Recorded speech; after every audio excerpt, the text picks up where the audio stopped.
This is the Panda Glassbox from Tag Heuer, and it's a really sharp model. It's pleasantly sized.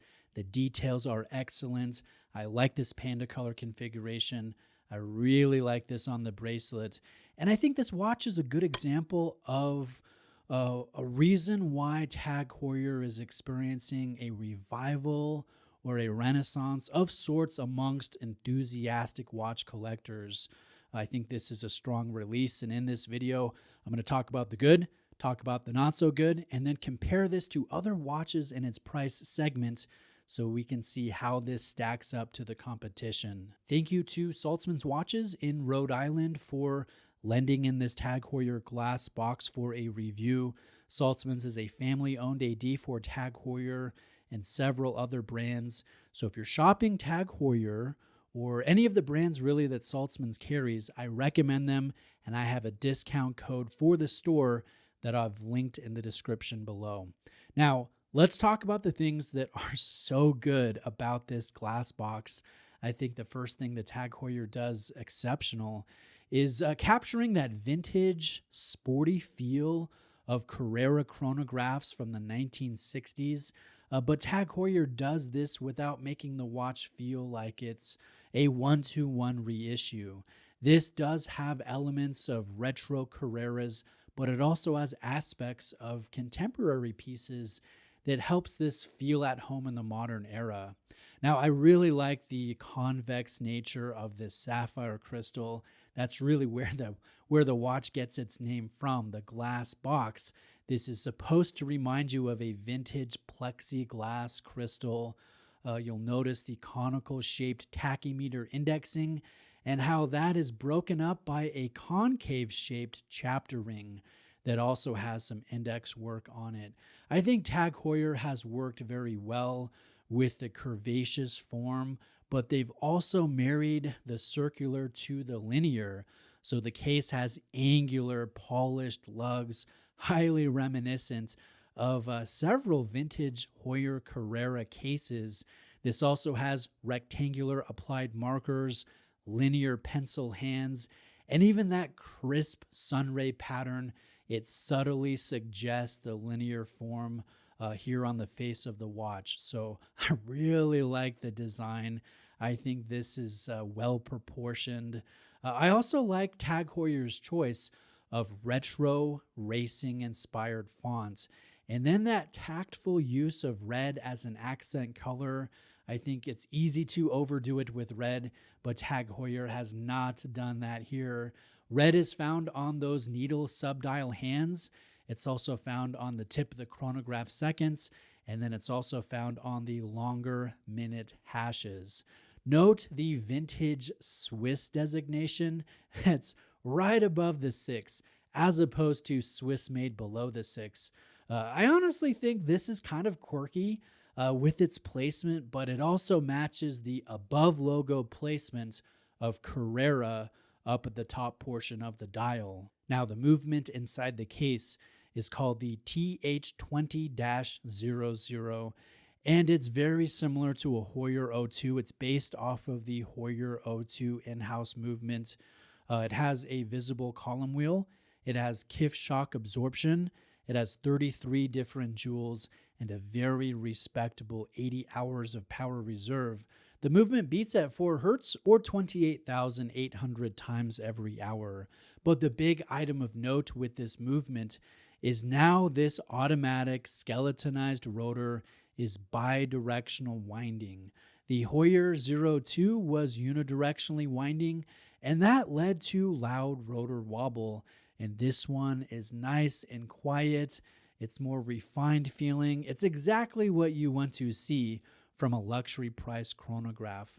Now, the finishing is all monotone with striping, satinization, and then some black polishing. This TH20-00, it's a true update. It's not just a renamed caliber. This is the tactile action of the function pushers. It's nice and loud, very crisp. It really has a great feel. It's what I like to see, again, in a luxury price chronograph.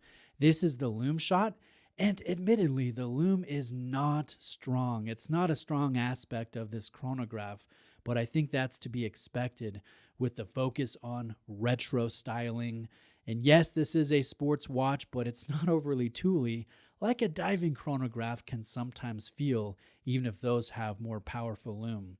Now, lastly, Tag has placed a solid bracelet on this Carrera, and that was one of my own criticisms from the prior Glassbox model. It just did not have a good OEM bracelet, and being a bracelet fan, I love the fact that Tag Heuer has rectified that omission with this very solid bracelet, a mix of brushed and polished elements, but unfortunately there is no quick adjustment system in this signed clasp. Now the price as shown is $6,800, and that's full retail price. And naturally, like most brands, there are discounts to be had. So again, use my name at Saltzmans. Saltzmans is always aggressive when it comes to good pricing. What does this watch really compete with at that price of, let's say, less than $6,800? Well, the watch that really came to my mind is the Omega Speedmaster. That's priced at $7,000. It's quite a bit bigger at 42 millimeter, but it's a great sporty chronograph with a meta-certified movement. Obviously, you're going to have to spend more to get a Speedmaster, but the difference shouldn't be that drastic. I know a lot of people will gravitate to the Speedmaster, or maybe a smaller version like the first Omega in space. That's 39.7 millimeters, just like this one is very similarly sized at 39.5. So it's more comparable in that aspect, but again, the price is a lot more at $7,900. Another watch that jumped to my mind is the Breitling Top Time B01. That's a 41 millimeter chronograph that's racing inspired. Some may say overly racing inspired with the tie-in to various automakers, but that one retails for $8,250. Going below this $6,800 price tag, I think about Longines. I think they do some really great ETA-based heritage chronographs. You can find those for around mid threes, so quite a bit less, but they're bigger. They're not necessarily 60s inspired or racing inspired. They don't have in-house movements to the degree that Omega or Breitling or Tag Heuer would have. I actually think the best value Panda chrono out there would be the Tudor Black Bay chronograph. I really love that model, but it's also quite a bit bigger than this one. It's still pretty beefy, and I know it's not to everyone's preferences. I think this one has more universal appeal.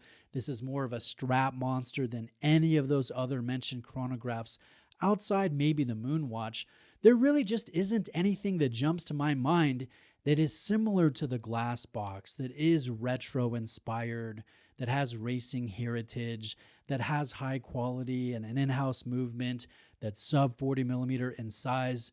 I think actually, the watch that comes closest would be the Rolex Daytona, and that at retail price is still more than double this one at retail price. And I don't even know why I'm mentioning retail. The Daytona is like unobtainium. It's ridiculously hard to come by. So this Glassbox chrono, I think, is filling a need in the market, and I really like this one. This one is a gorgeous, sporty chronograph, and I'd love to see more watches like this from Tag Heuer in the future. Let me know if I missed anything. Maybe there's a watch that I didn't think of that you think this compares well to. Please place that in the comments. Like this video if you appreciated it, and if you wouldn't mind subscribing, that would really help me out. Thank you.